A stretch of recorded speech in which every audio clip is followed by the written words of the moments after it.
আসসালামু আলাইকুম। আসলে আমরা প্রবাসী। আমরা যখন প্রবাসী থেকে মৃত্যুবরণ করি, খবরটা দেশে দেওয়া যে কত কষ্টের, দেখুন, আসসালামু আলাইকুম দেখলে ভাবি, বুঝতে পারবেন।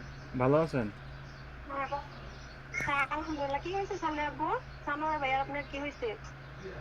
খাওয়া দাওয়া খাইছেন আপনারা? হ্যাঁ, খাবারে খাইছি। কেন, কিছু হয়েছে? কিছু হ্যালো, হয় নাই।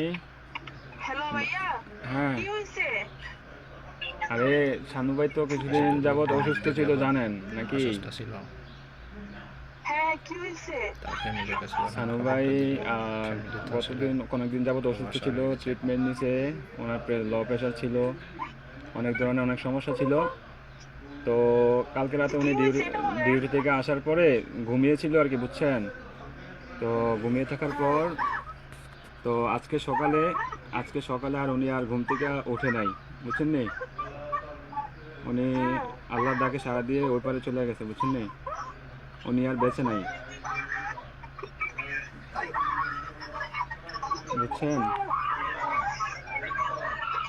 ও আসলে কার প্লিজ মৃত্যু কখন কিভাবে ভাবি, আছে, একমাত্র উপর আল্লাহই প্লিজ জানে। শান্ত হন, তিনি কান্নাকাটি করেন যেভাবে না প্লিজ। নির্ধারিত করে রাখছেন, সেভাবে মৃত্যুর সাথে কথা বলতে হবে। আপনার ছেলেটাকে একটু সান্ত্বনা দেন, আপনার ছেলেটাকে একটু সান্ত্বনা দেন।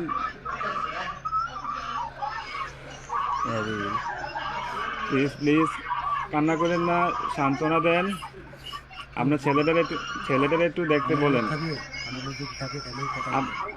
আপনাদের যদি লোক টুক থাকে তাহলে যোগাযোগ করেন।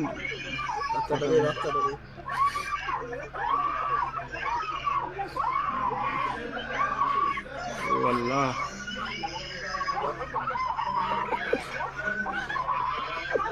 প্লিজ সবাই শান্ত হন, প্লিজ সবাই শান্ত হন, প্লিজ সবাই শান্ত হন, প্লিজ।